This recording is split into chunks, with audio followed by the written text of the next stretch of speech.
আজি নহয়, স্কুলত গৰম বন্ধ শেষ হোৱাৰ পিছত স্কুলৰ পৰিৱৰ্তন চাওকচোন। আমাৰ বিদ্যালয়ৰ পৰিৱৰ্তন কেনেকুৱা। স্কুলত বানপানী হৈ গৈছিল। বানপানী হৈ যোৱাৰ কাৰণে স্কুলত বহুত পানী উঠিছিল। খিৰিকীৰ ওপৰলৈকে পানী উঠিছিল। ইয়াৰ পিছত অৱস্থা কেনেকুৱা হৈছে স্কুলৰ।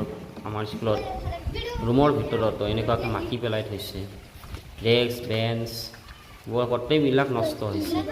আনকি বৰ্ডবিলাকো আমাৰ ভিজি গৈছে। এনেকুৱা অৱস্থা। এতিয়া আমাৰ চকীদাৰ মহাশয়ে, আমাৰ প্ৰধান শিক্ষক তাৰে নিজে এইজন চকীদাৰ নিজে চাফা কৰি আছে। এইবিলাক আমাৰ হেড ছাৰে নিজে চাফা কৰি আছে।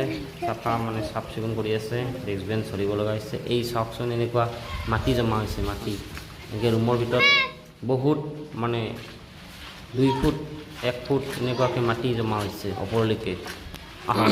এইটো চাওক, এইটো ক্লাছৰুমৰ ভিতৰত এনেকুৱাকৈ মাটি জমা হৈছে।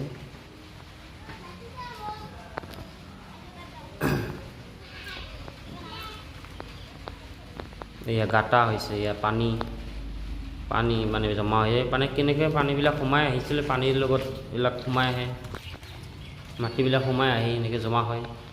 এতিয়া ক্লাছ কৰাৰ অৱস্থা নায়েই আমাৰ বিদ্যালয়ত। এনেকুৱা বৰ্তমান এইবিলাক কৰোঁতে আমাৰ বহুত দিন লাগিব।